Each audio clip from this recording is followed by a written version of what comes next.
All right, guys, welcome. This is Wealth by Design. I'm Terry Hale. I am your host, and I'm super excited about this podcast. Actually, this is our first podcast that we're having here, and Wealth by Design was created to show you exactly how to move forward and build wealth in these current times. And I have a very special guest with me here today. It's someone I've known for a while, and his name is Reginal Ovince. Reginal, are you here? Yes, sir. All right. How you doing, Reg?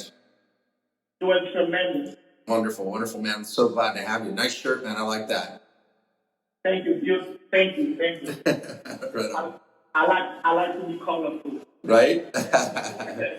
So I've known Reg in the real estate space for a while, and obviously I have 25 years plus experience in real estate and been actually a trainer for 15 years, as many of you guys know. And I ran into to Reginald some time ago, actually at a conference, and I'd say we hit it off, man.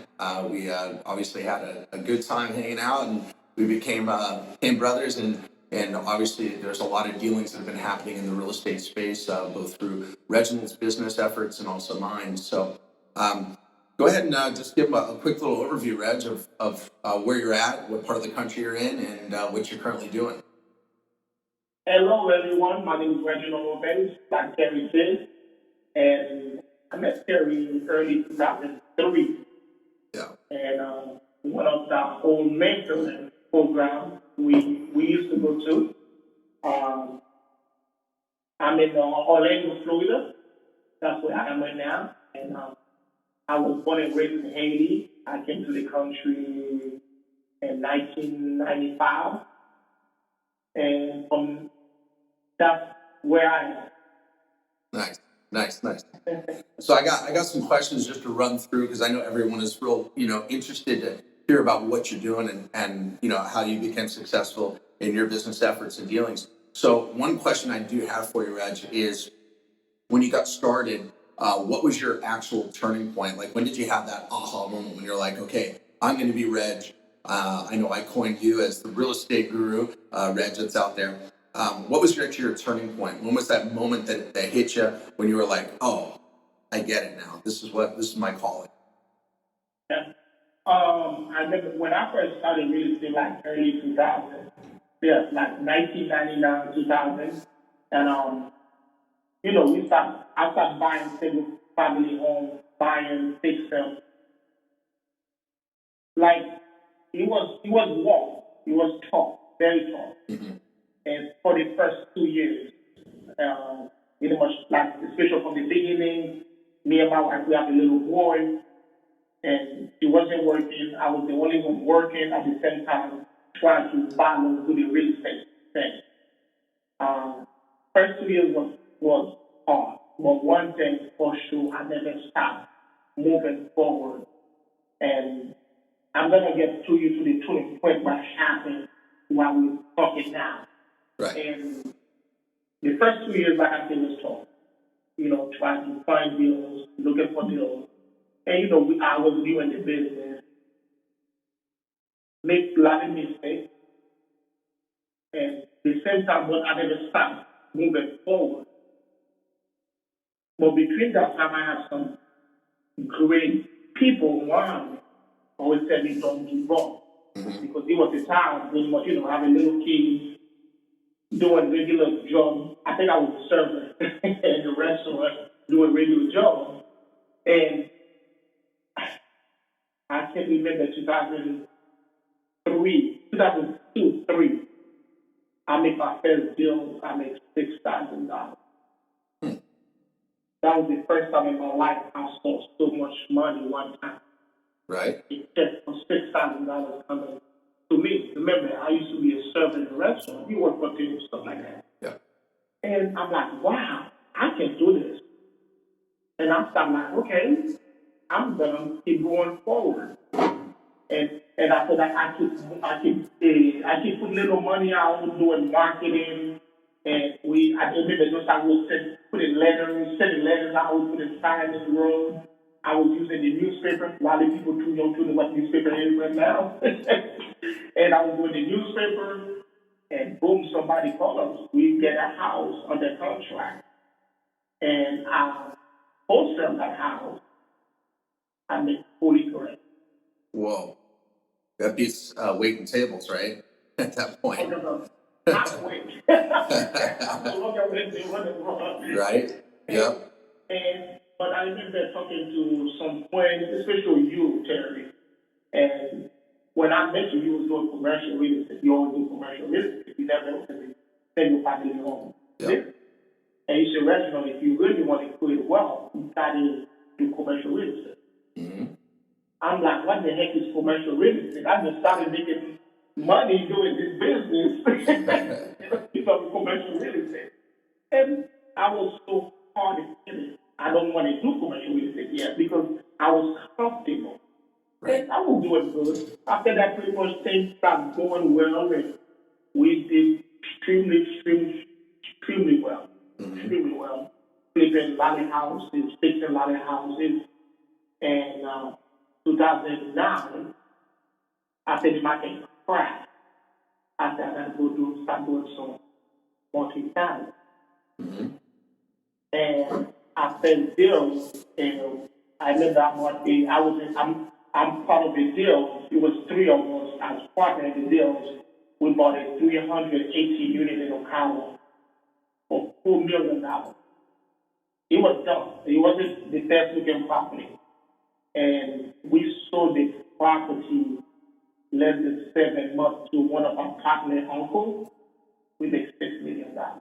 Well, that's some good money, man. Yeah. That beats Yeah, 40.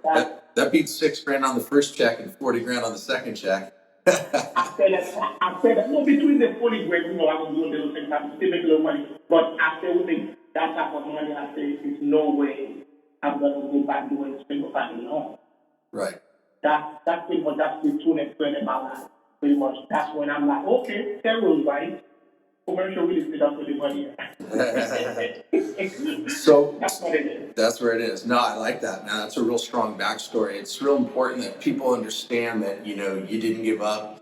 There's roadblocks and you have to bust through those roadblocks, And I've had similar experiences like that when I first started out, and I tell my humbling story on, when I first got into it, I was doing some land projects and I did it wrong because, land is not income producing.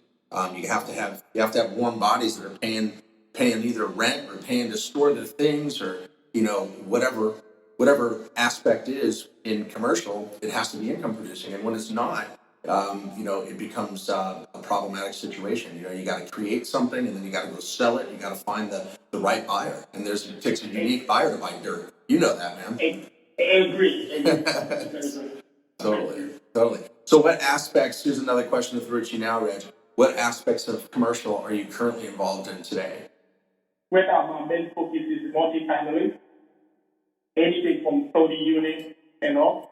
Mm-hmm. Right now, my main focus is Florida, especially the Central Florida. Mm-hmm. One thing I learned early in real estate: know your area where you're gonna focus on. Don't be all over the places. Yep. And right now, pretty much, we own some property in Jacksonville, Gainesville, Pinellas County. And also, we own some property in Castleville, Florida. Nice. But my main business right now is multifamily. Okay. Yeah. We here at my firm, as you know, Reg, because we've had these conversations. We go back and forth due to the current market situation. If the market is really rough and we find that people are going to have a hard time actually paying their bills, then we gravitate over to another recessionary property type like self-storage. And a lot of you guys know that part of Wealth by Design, what I've been doing is in-house, and here at my firm, we've been really just absolutely crushing it, the self-storage industry. Right now we have 9 storage deals under contract. I put one under contract that's got a 10-year seller finance note out in Tyler, Texas, that will be wholesaling.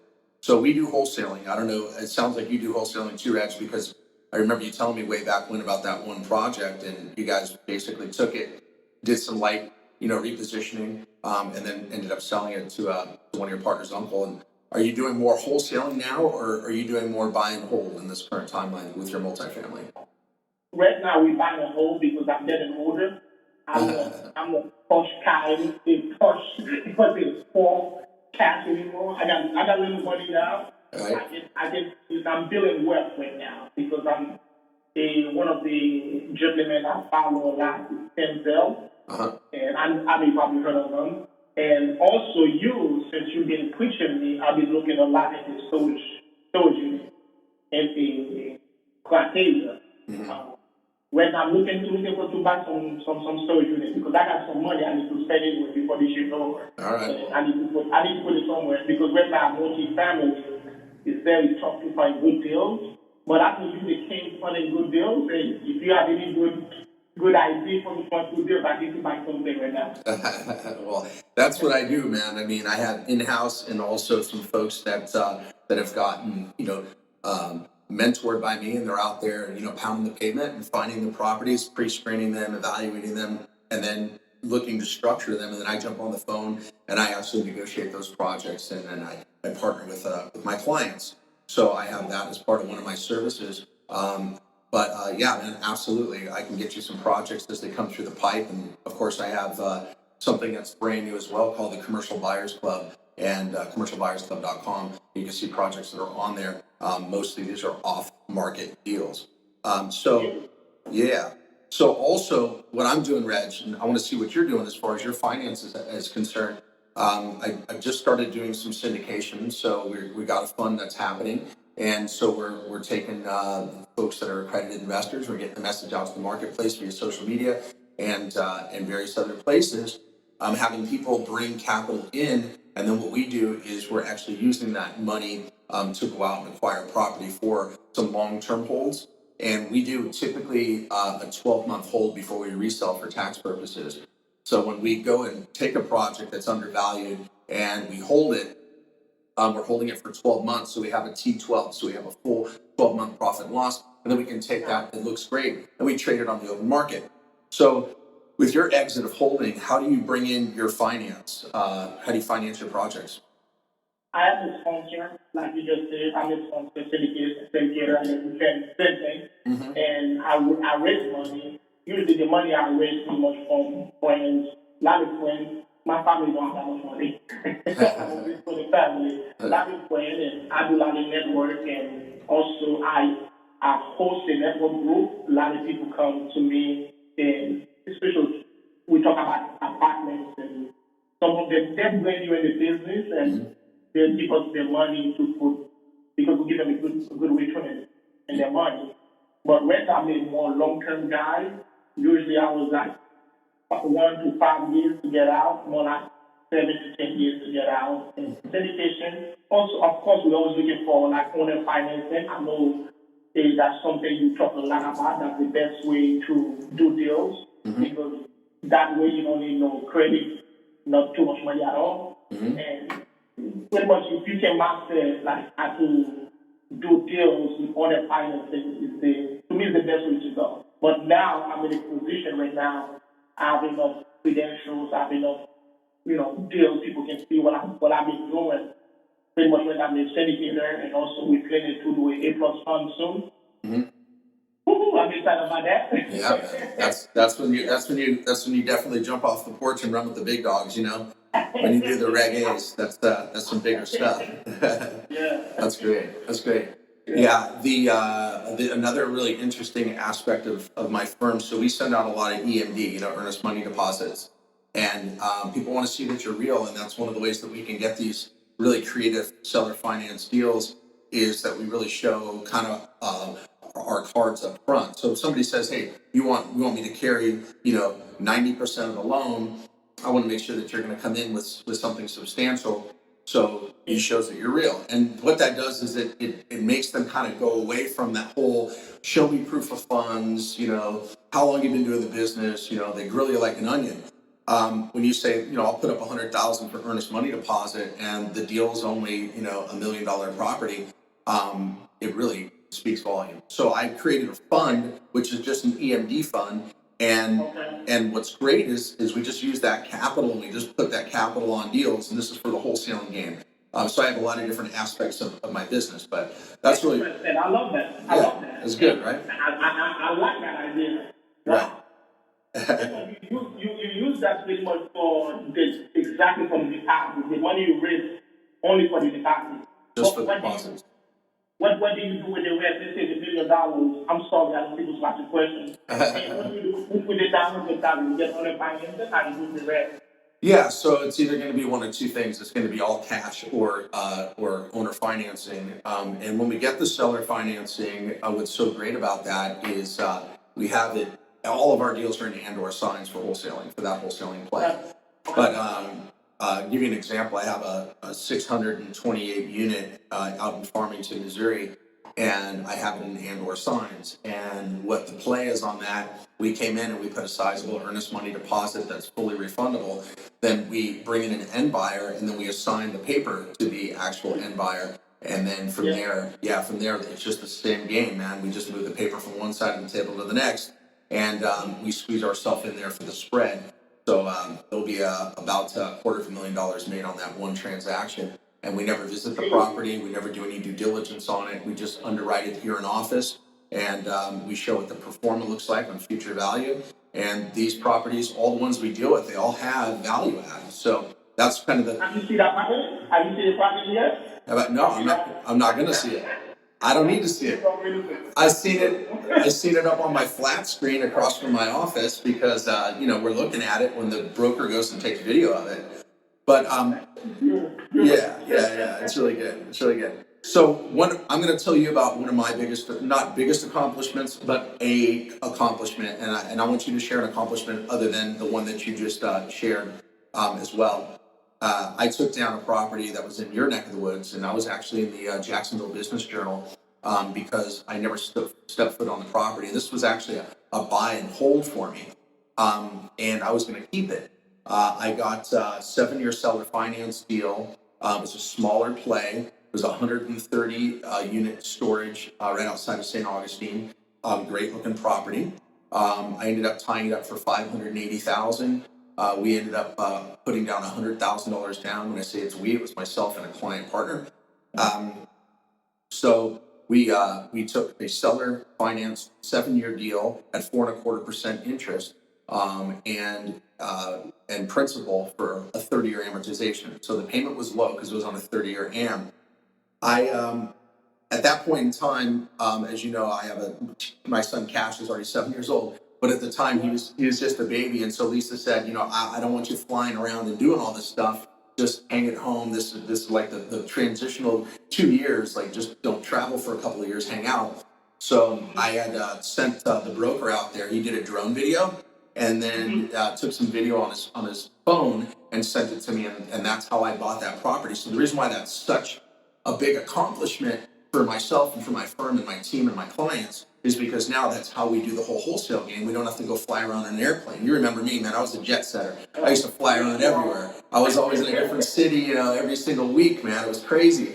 And so now I can sit in the comfort of my office here at my firm and just look over at the flat screen across from my office and say, okay, there's the video. That's what the property looks like. I don't have to go see the thing. And then I leave it up to the end buyer on a wholesale to finalize their due diligence.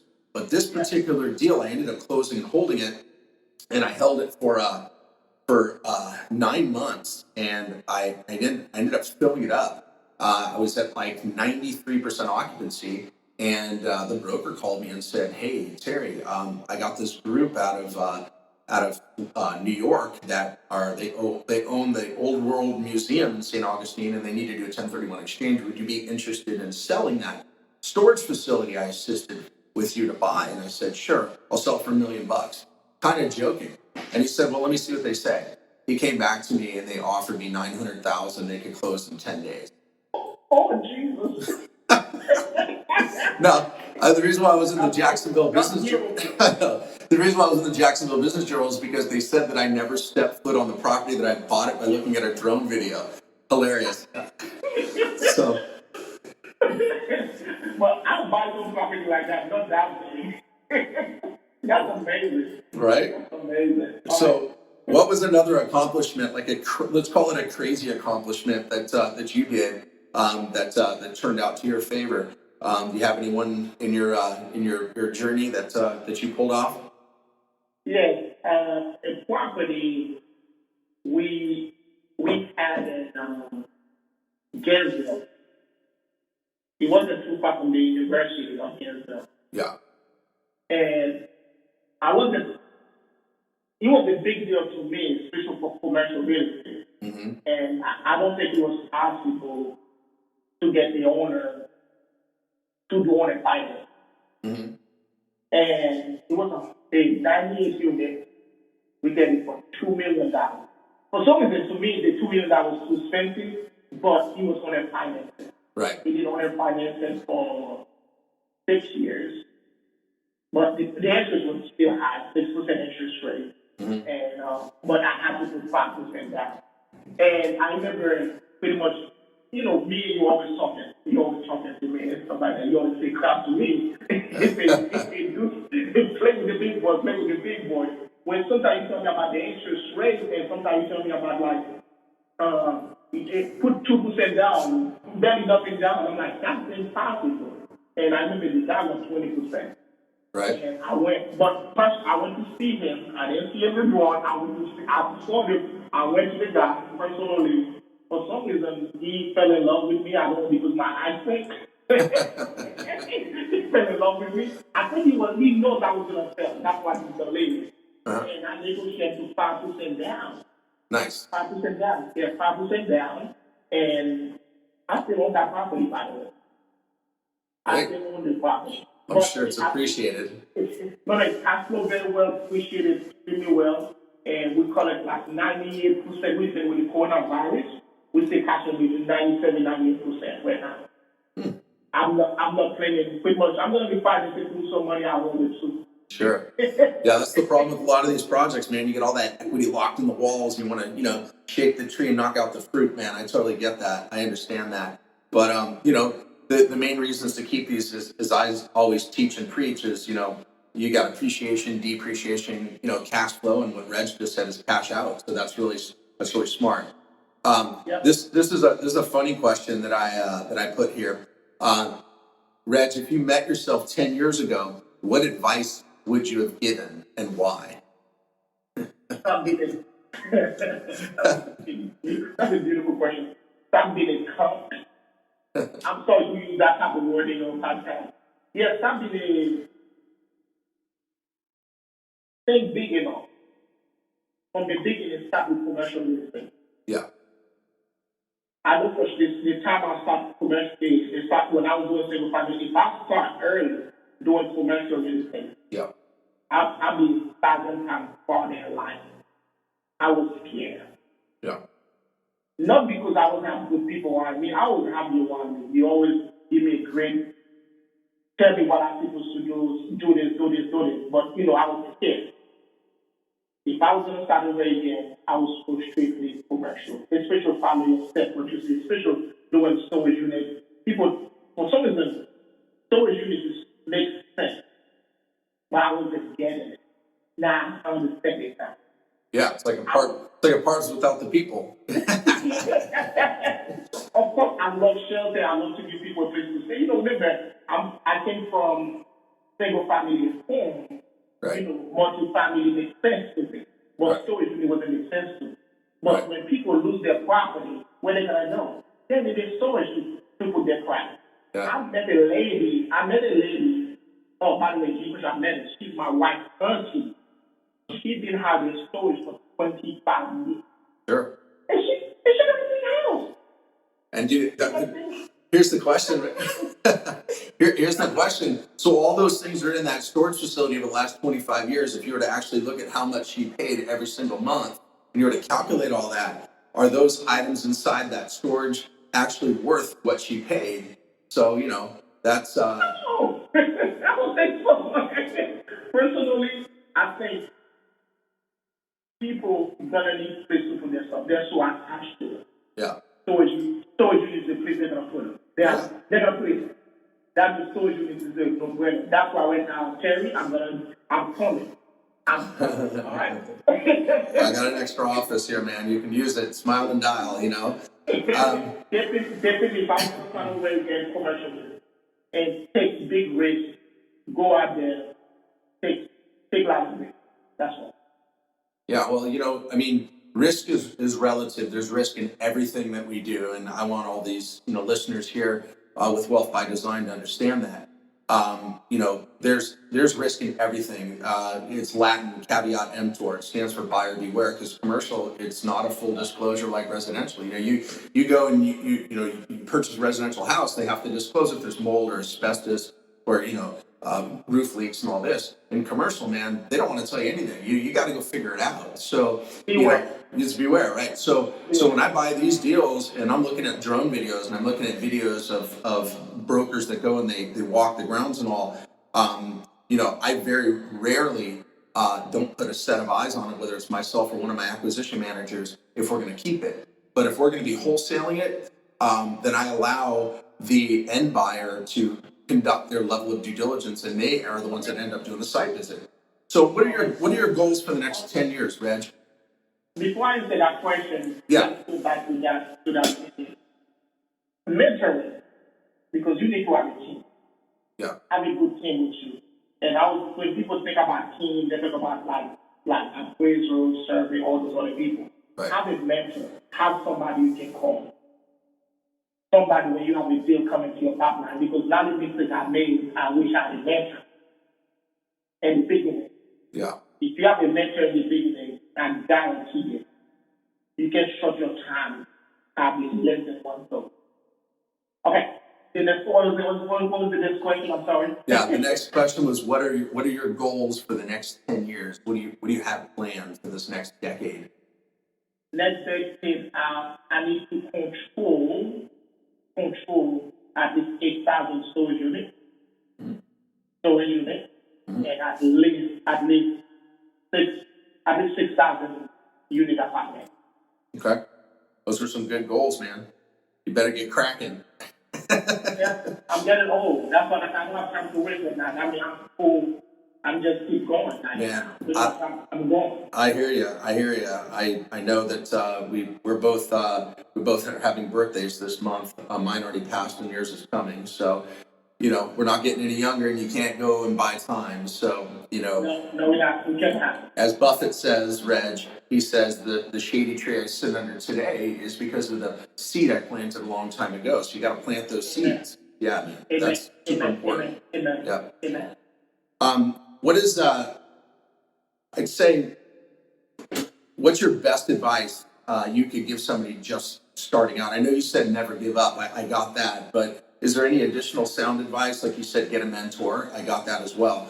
But is there any additional advice that you could give someone that's just starting out?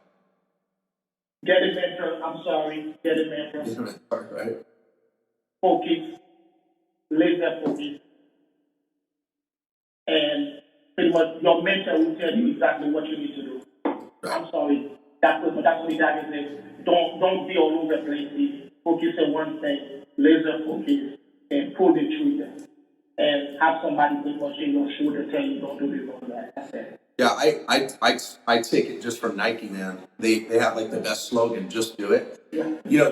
Even when you get a mentor, and I'm a mentor, so I'm just saying I don't want someone to think like we're just plugging for these people just to jump on and you're only here to like push me. That's not what this is about. But this is truly a give back. We're talking about Wealth by Design. But even if someone, they get that level of accomplishment, I find all the time. And I know that Barnes & Noble's posted this a while back, where they said that a very large percentage of people that purchase a book off the shelf never read it cover to cover. Now, I've been a victim of that. I know that you have, Reg. And especially if we're given a book, then we really don't always take that, serious, because we don't have anything invested in ourselves into that. But everybody gets that feeling of accomplishment just because they purchased the book. That's not the secret. The secret is not just to do that. It's to bridge that gap of unknown and uncertainty, which is just do it. Like literally, you have to pick up the phone. Pull the trigger. People are like, "How did you get that wire transfer?" I was like, "How did I get the wire transfer?" Well, let's reverse engineer this. I got the actual wire transfer because I put the deal under contract. I put the deal under contract because I was actually looking for the deal, right? And I actually made the call and connected with the broker or seller and negotiated it, and I harnessed the knowledge to put all that together. So it's a combination of a few things. It's kind of like cooking in the kitchen. And you can't tire out. You got to just do it. You got to take it to that level. So I agree with you 100%, man. I agree. You have to do that. Yeah. Anybody pretty much will start, pretty much you're gonna start from scratch. Yeah. Just do it. Do it. Don't wait. Tomorrow, I'm telling people do it now. Like I have children, pretty much they're getting older now. My 22-year-old, my 19-year-old, my 16-year-old. I told them, you don't have to do it now. Mm-hmm. Now. Why wait tomorrow? Yep. Do it now. Yep. I mean, I sit with Cash and we hang out, during the evenings, and instead of him just, watching, cartoons or something on television, I try to, break out, different board games. And of course we did the Rich Dad Poor Dad, the cash flow. We do Monopoly, and now they've changed and did all these Monopolies. So they got one for, all these different, cartoons, like they got the Toy Story Monopoly, we have it, and we got the Malibu Monopoly, which is here. And it's fun to own different, different real estate here. Your birthday's coming, bro. Well, this is awesome, man. I've really enjoyed our time here, and you being here for the first broadcast on Wealth by Design. And this obviously is going to be something that's going to go mainstream, and I'm excited about it, and I'm excited about my team and their support in helping me with my future endeavors. And there's a lot of moving parts here through commercial real estate and what we do here. So again, I appreciate you being on. Do you have any final words for our listeners, people listening in on this podcast, Reg? Don't waste time in life. Don't waste time and think doesn't make sense. If you plan to do real estate, get one thing, focus on that thing, and read about it and get a great mentor. Especially have a lot of great information out there, especially your product, what you're teaching people, what they're supposed to do. And get somebody pretty much you can call pretty much when you have a problem who can help. And read some great book about the industry, what you're doing. And one good book I can say, a few good book I think people should read. Sure. And this book called Release Your Break by Jim Newman. Release Your Break by Jim Newman. It's a very good book to read. And pretty much you get in your head. Like people say, think and grow rich. And also Senzel got a book just came out. I think people should read it. And it's anything Terry said, because you got, especially your website, terryhale.com, go to the website. Got a lot of stuff you can read. I know you put a lot of good stuff out there. You better do, because I'm coming after you. It's nothing else, pretty much. You just do it. If you got like me, with a strong accent, came from pretty much in the country, pretty much we don't have that much opportunity. You in this country called America. I'm so happy to get his emotion right now. And if a guy like me can do this, then I'm creating wealth for myself, for my family. Pretty much right now I'm working with that from the next generation wealth. Only way for me to do it through real estate. Only way for me to do it through commercial real estate. Of course, there's a lot of other business out there for you to do. But find something you're really passionate about and go forward. Pull the trigger. Like Terry says at Nike, just do it. And have somebody else behind you. Please, don't go do it alone, especially commercial real estate. It's this thing called buyer beware. It's a big boy game.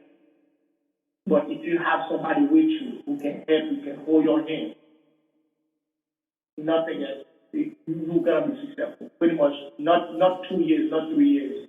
Like in 6 months, especially Terry flipping the wholesaling, or you know what wholesaling, flipping a lot of commercial deals. Oh man, it's like crazy. It's a beautiful thing. It's a beautiful thing, especially if you can do all that financing and you don't have the money. Hey, especially I got money. I'm still looking for all that financing. Hey man, that's leverage. It's got everything to do with what we're about. Why not? That's it. Well, Reg, that's awesome, man. I can't thank you enough for being here. Yeah, thank you so much for being present. Awesome. I appreciate you, my man. Thank you. Yeah, appreciate you. All right, well, that does it, guys. I appreciate you being here. I'm your host, Terry Hale, Wealth by Design. Make sure that you check out our future podcasts, and I appreciate you being here. Take care.